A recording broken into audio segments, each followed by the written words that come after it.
with an internet connection, and a fully charged device, you can literally take over the world.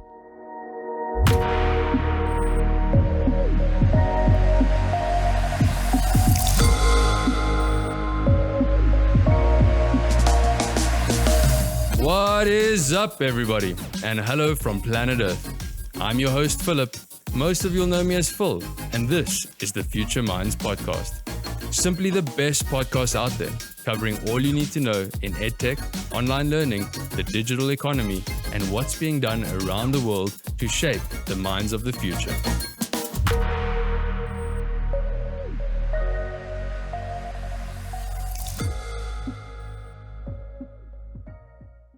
In this episode, I'll be speaking with Kate Goliath. Kate is the managing director of Goliath and Goliath, an award-winning comedy and entertainment agency and club. Her role includes managing the careers of Jason, Donovan, and Nicholas Goliath, as well as the day-to-day operations of the business. Kate has helped support, develop, and grow the careers of dozens of comedians across the country, and has fearlessly continued to build the Goliath and Goliath brand despite the challenges of COVID-19. Kate is part of a movement and women's collaboration network called Cotton Candy, and also executes her role as supermom flawlessly.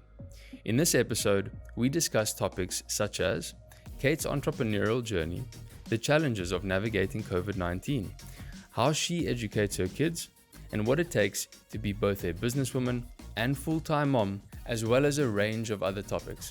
I thoroughly enjoyed this conversation with Kate, and I'm sure you will too. Without further ado, I give you Kate Goliath. Kate, thank you so much for taking the time to speak with us today.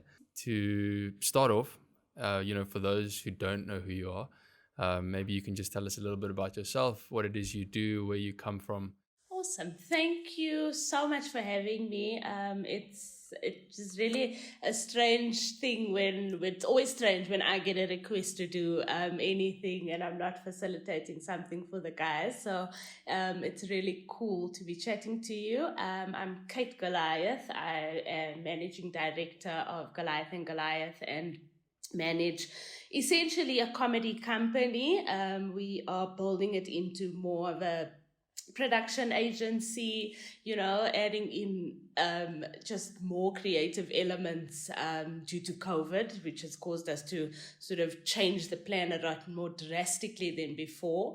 But yeah, I manage the day-to-days of our business. So finances, admin, diaries, bookings, invoices, whatever it is, you name it, as well as produce and executive produce and talent consult for a couple of external clients as well for shows and productions that they do. So it's a mixed bag of treats is generally what my job is. I usually say I'm the organizer of everything. That's my main job title. Great. Well, I want to start by talking a little bit more about Goliath and Goliath before we move on to your kids cool. and their education. But before talking about Goliath and Goliath, what was your educational journey like? You sort of ended up as the MD of this comedy agency, company, club. How did you get there? By accident, literally. I took a break here after high school, and then I came back and I studied a communications degree at the University of Johannesburg. And then I took another break and I went overseas again. And then I came back and was very lucky to get a job in public relations at Prime Media Broadcasting in Joburg. And that was a whirlwind 3 years of just like craziness, but really essentially prepped me for the next steps in my journey. And then as fate would have it, I then left and was sort of in between jobs and doing little communication jobs for really sort of ARB companies. I won't mention names. And then Jason started doing comedy with Donovan and Nicholas, and things started getting a bit busier for them. And I had just had a baby, and my mother actually suggested to the guys to why don't you just use Kate to do your bookings? At Prime Media, I had done some talent management within their talent agency. And the rest is literally history, from starting on my mother's dining room table with a baby on my lap, to now having my own office, building a studio, having clubs, closing clubs, managing intense careers. It's been quite a journey, and a lot of it has also been educating myself, and learning things myself, and that's been a big part of it, because and I say this all the time, I've learned how to do my job by doing my job, which I think is something that sometimes people forget to do. Once they finish studying, they feel like, well, I've learned this, now I don't need to learn anymore. So that's my basic journey to getting to where I am now, and to having, a fully fledged company with a VAT number is quite something for now. And yeah, I mean, it's all literally, I mean, finance was the last thing that I'd ever thought I would be doing. But now I look at balance sheets and cost of sales, and I know what all of those things are, which is still scary to me, but I have to do it. So I had to learn how to do it as well. So look, I mean, you're running Goliath and Goliath. It's obviously been a business that's been growing for many years now, and then all of a sudden coronavirus hits. That must have been a big shock to the system. What have you done to sort of mitigate the damage that coronavirus may have done to a business like yours? And how have you adapted over the last couple of months? So, I mean, and I think for everybody, as Corona affected every single life being on this earth, it was a complete shock. And from what was our busiest months, March, April, went to our zero billing months. And we had a venue, we have an office, we had staff. So a lot of adaptations and evolving sort of happened, where we had to sort of retrench our staff, close our club, but then look to what other avenues we can still push comedy in, and I could still push my talent into. And so we started a daily live show with the guys at Mushroom Live, and it was called Goliath Go Live, and we ended up doing 100 episodes within the lockdown period, chatting to people from all over South Africa, from all walks of life, celebrities, sportsmen, DJs, normal people, everybody, comedians, and asking them about what their lockdown journey was. And that was just to, A, keep the guys fit funny, and B, to also keep them connected to each other on a daily, which we now didn't have, and C, to just also get them more comfortable with talking to screens, which is still really awkward and uncomfortable, but it certainly took it up a notch, in that we were now fit to start doing corporates in this way, and could start offering corporates different packages. We now have a technical manager from the Mushroom team who can assist if we can't, if the guys all need to be on screen at all one time. So we've got a complete package that was developed in this time that we can now service our clients. And we've also seen that a lot of corporate clients are not moving back to big full-scale events right at the moment. So keeping in that plan, we started looking at building rather a studio in our office where we could record podcasts, voiceovers, digital content videos, corporate videos for clients, etc., etc. So it's been quite a big push into the change that we had started planning for already. So in a way, COVID sort of forced us to start the plan, which we had started, thinking about and strategizing towards. But COVID sort of said, hey, you've got to get into it now and move.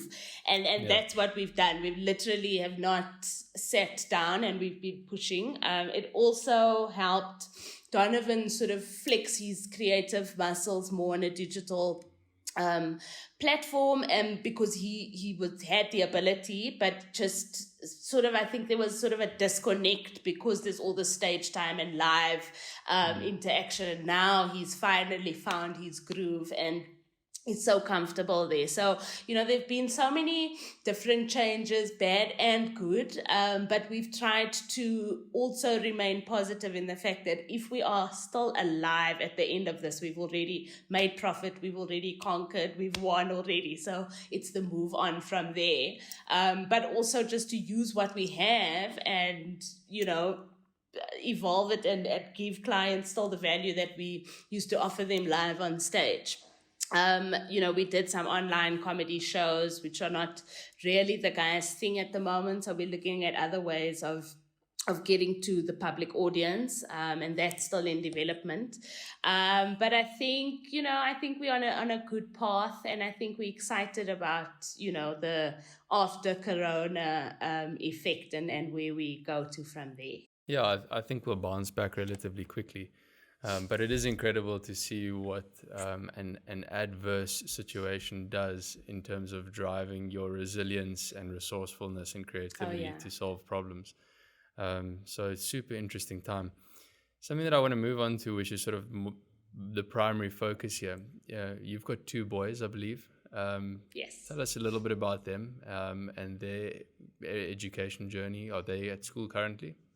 They are 9 and 5 years old. The 5-year-old George is a very boisterous, loud, independent boy that doesn't like to listen to instruction, but is very clever and picks up things very quickly. And he's at nursery school. He's moving to the German school, the DSJ, where my older son is. And we'll start kindergarten next year. And my 9-year-old is now in grade 2 this year. And also very boisterous, not as loud, but also very independent and very creative.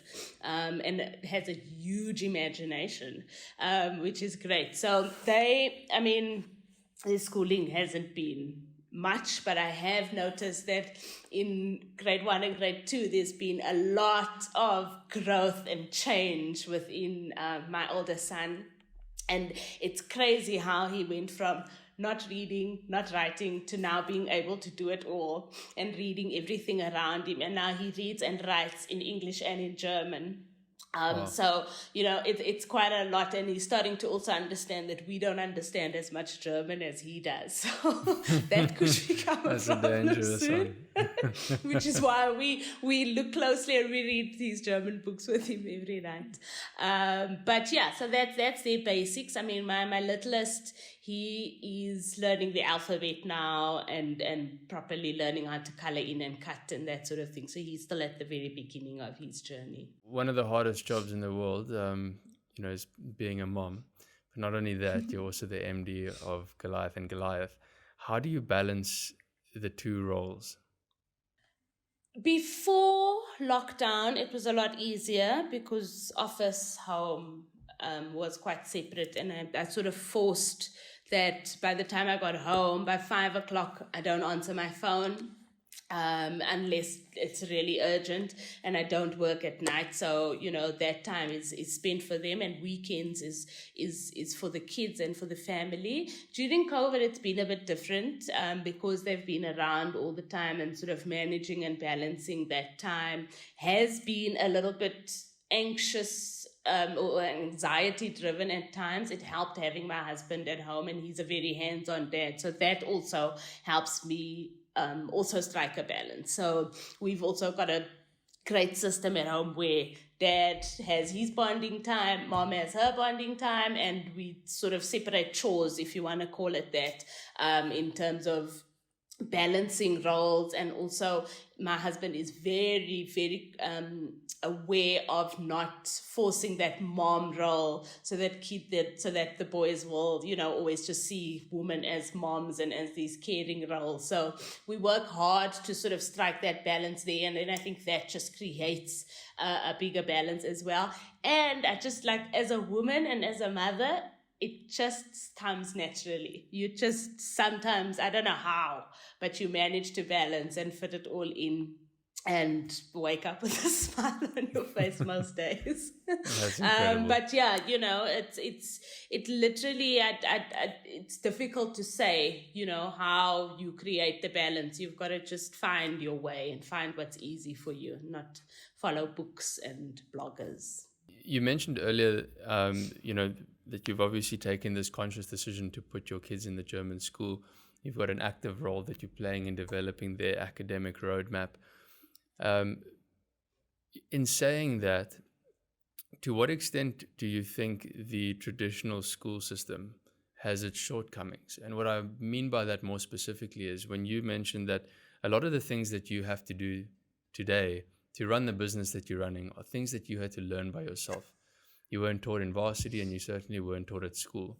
Now, are there certain things that you wish were taught in school? And are these things, what are these essentials that kids are missing out on by purely relying on the schooling system to educate them holistically? Taxes. Taxes. Nick said the same thing. Taught us about tax and finance and just those nitty-gritty life lessons. I think we had life skills, but it was not the life skills. It's still a very sheltered approach to what life actually is. And I think that's also what the education system is. It's a very sheltered sort of, this is the bubble you need to stay in to be a normal person in society. But what I found is that, my kids also watch YouTube videos to learn how to build in Minecraft and that sort of thing. So, learning has become it's something that either you, like I said, either you want to do it or you don't, and you just want to close yourself up. And I think that's where I see a bit of the education system currently is very closed, and there doesn't seem to be room for any sort of evolving and movement. And I look at it in this time of Corona, where teachers were so stressed out about an online working environment. The kids seemed absolutely fine, but the teachers, it really stressed them out, and that's because they'd never ever done it before. They'd never ever sent kids work home on MS Teams and it's in the file and everybody's got it and happy days, or had that extra chat with a smaller group at class and stuff like that. So I think it's the whole system that needs to change, in terms of just allowing teachers to be able to teach in a way that's comfortable for kids, for them, and not just, here's the syllabus, take it, go, this is what they need to tick off, on their check boxes, and that's a pass. Whereas, kids should be prepped for writing CVs, doing their taxes, budgeting, simple stuff. And just general, if you take out an Edgar's account, this is the interest, and this money that's in this account is not actually your money, it's Edgar's money. And just those little tips, I think, can prevent all of us from, making simple mistakes and becoming entrenched into, economic failures, which we really don't need. So for me, those are the most important things, that we need to start incorporating, I suppose, and the flaws maybe that I see within the education system. We had looked at Montessori as well for our kids, but, a lot of things about the DSJ pulled us towards there. So we'd known people that have been there. Nicholas's kids, obviously, it's oldest child had started before ours. His wife had been to the German school. And because also kindergarten, primary school, high school, all in one, happy days. So, a lot less admin on our part, but also very much a sense of, and I think they've got it somewhere in their slogan, a sense of Ubuntu at the school. They are very, very focused on the education and not so much on what the child looks like, how he Yes. talks, how his hair looks, which I had growing up in my school. So, your hair to be a certain way, otherwise you can't learn. Whereas, at the DSJ, they sort of are more relaxed on that and very, very strict on the education part. So those are just a few things that drew us there. But I mean, my husband and I talk about it all the time, that eventually school is going to be obsolete and YouTube is going to be university for everybody, because you can literally learn anything you want to off YouTube. So out of interest, in your personal education journey, how much of what you do today would you say was informed by your own research online, the use of tools like YouTube, online courses, simple Google searches? What role did the internet play in your education? Put it like that. Like massive. I mean, I don't even remember the things I learned in varsity, all those big textbooks that we had to learn. And, I mean, obviously those things are now ingrained in me, and, I look out for them as a businesswoman. I see, some connections there. But in building this business, everything came off of YouTube, Facebook, the internet, checking out international comedy clubs and how bios are written, and just looking at looks and feels from other parts of the world to see, how it works. We're lucky that generally comedy is quite a consistent sort of, platform where even if it's in another language, it's done the same. So, we've done loads and loads of research online, and you're absolutely right, with an internet connection, and a fully charged device, you can literally take over the world, and your access just changes completely. So that was also like within Corona, and I'm sorry to diverge, but that was also my worry, is that there's a lot of kids that don't have access. So how did they learn? Which was quite like, it's daunting. It's a daunting thought, because it's an absolute privilege to have the ability, even for me, building my business was a privilege to have my mother's Wi-Fi at her house, So, I can't stress how important it is. So with regards to your kids, you obviously educating them in a German school that does give you the international opportunity. It opens that door up.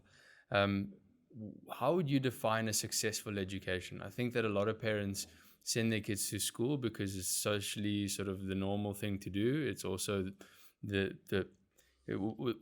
without too much thought, that is the default position of most parents.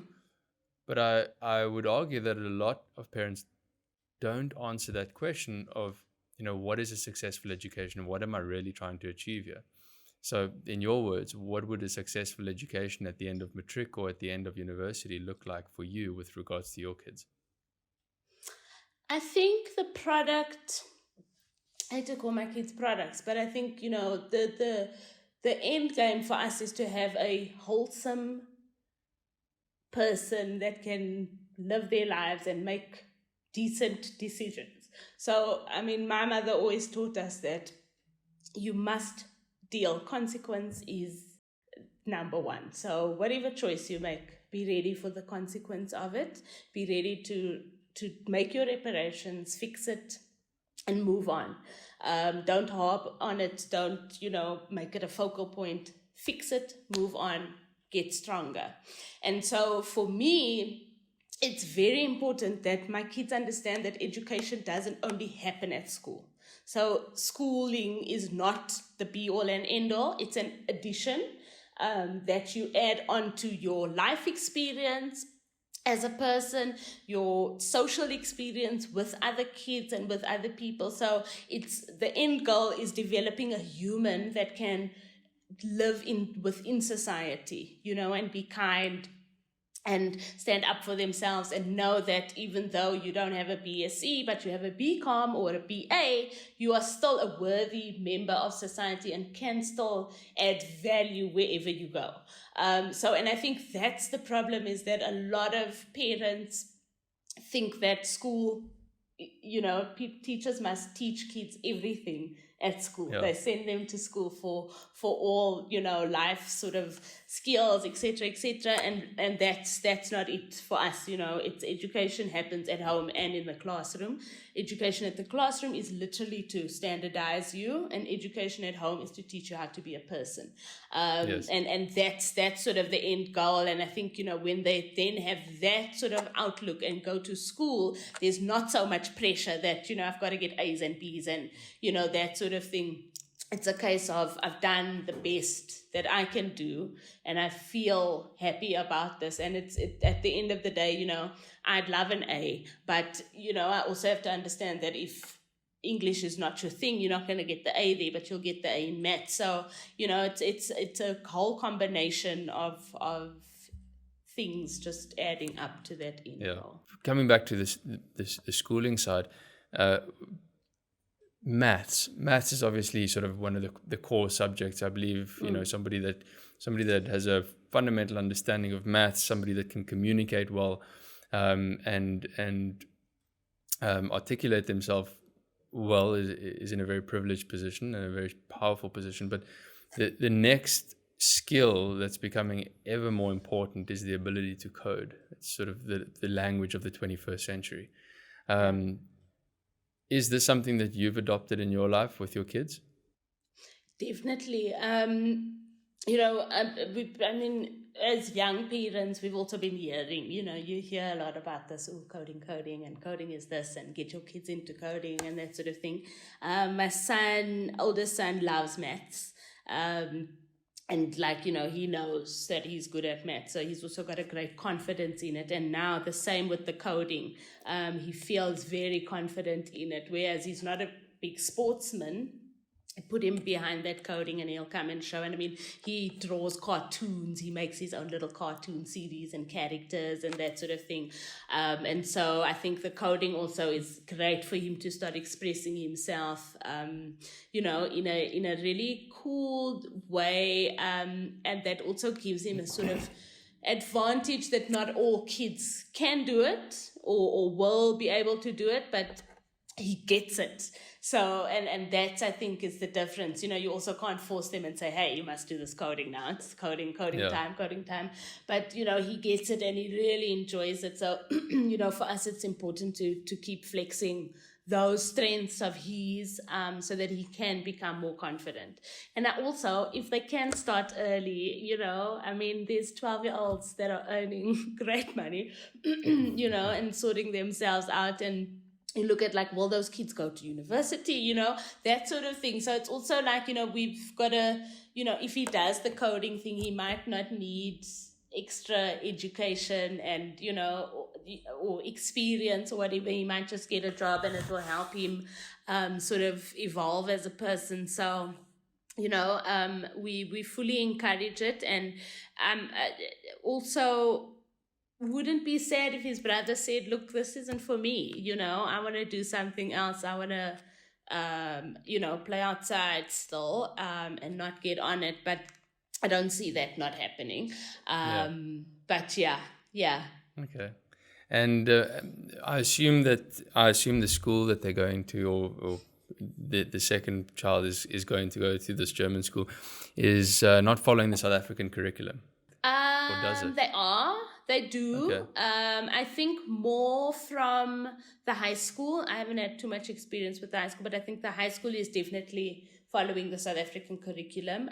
Because they do in German, I think, that's separate. But maths and English is still very important. Although in the primary school, German is the focus until grade 3. And then they start pushing in more English for them to prep them for high school. So it is very much it's not GDE though, program. So they won't also be, they can still study here and then study overseas as well. How do you feel about social media, and how do you feel about your kids using social media?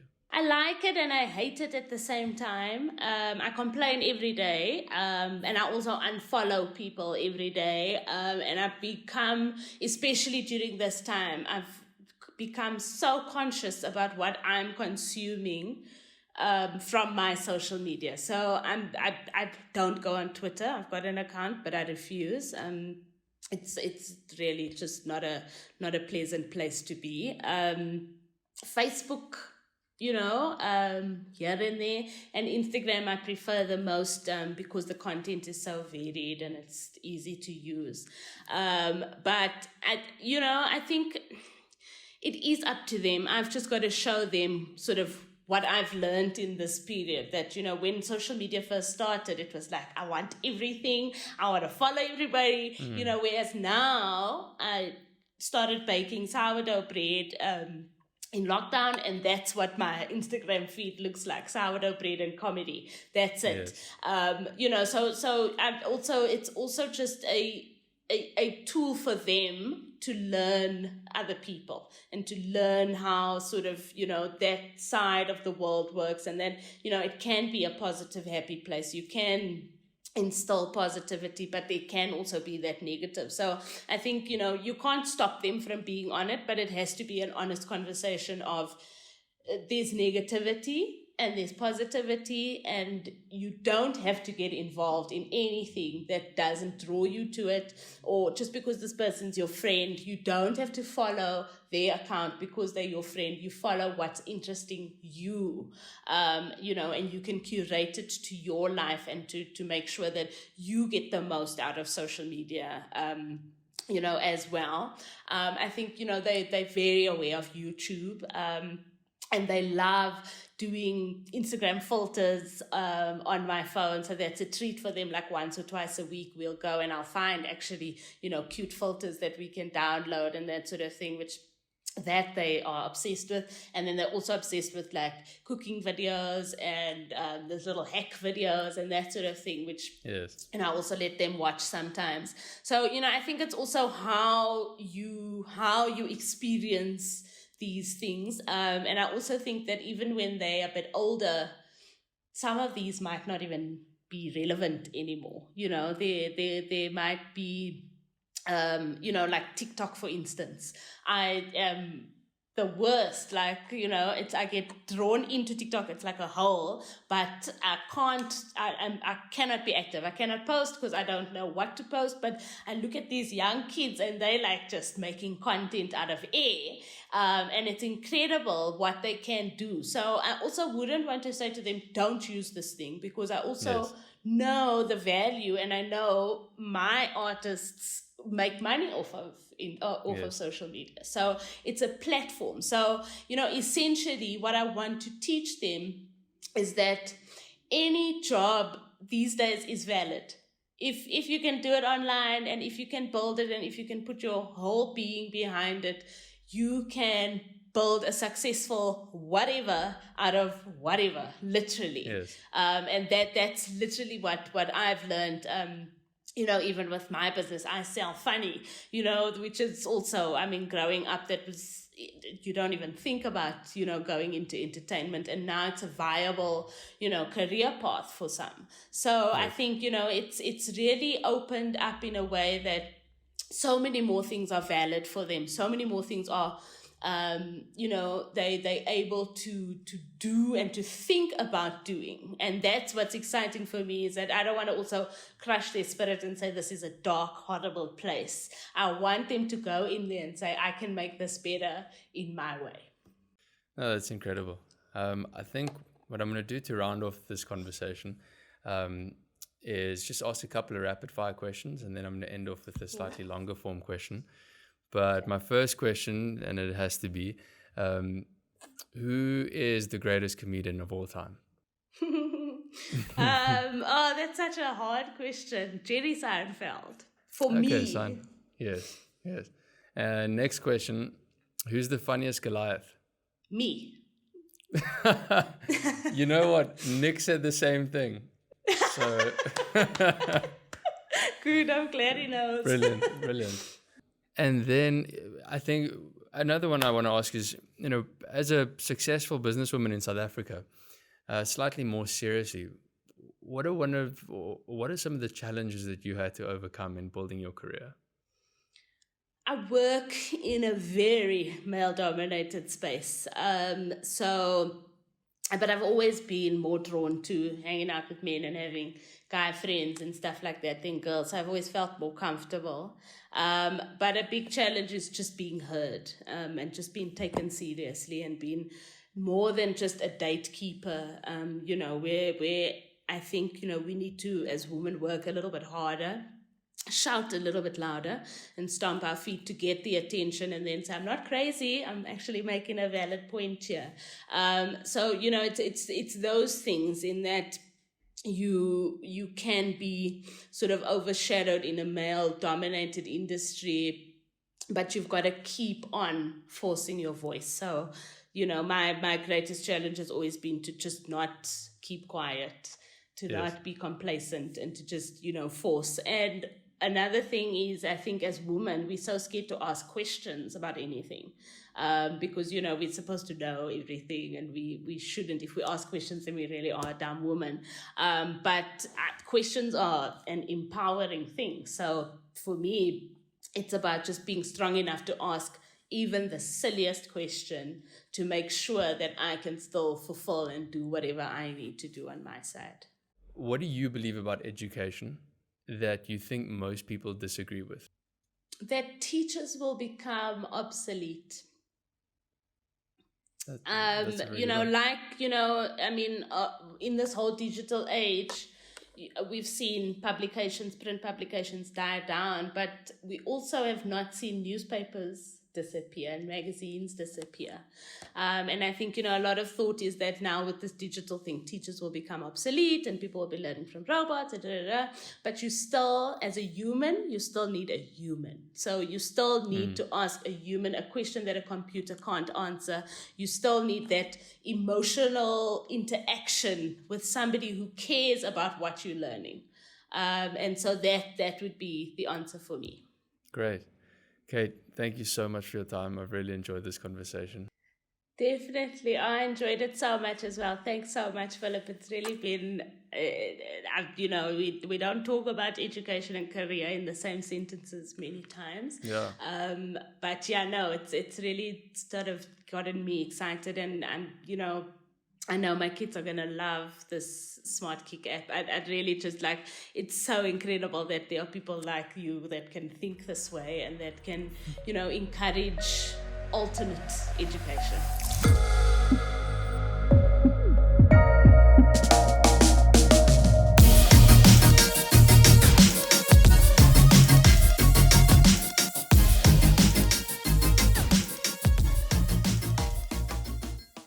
The Future Minds podcast is brought to you by Smartech.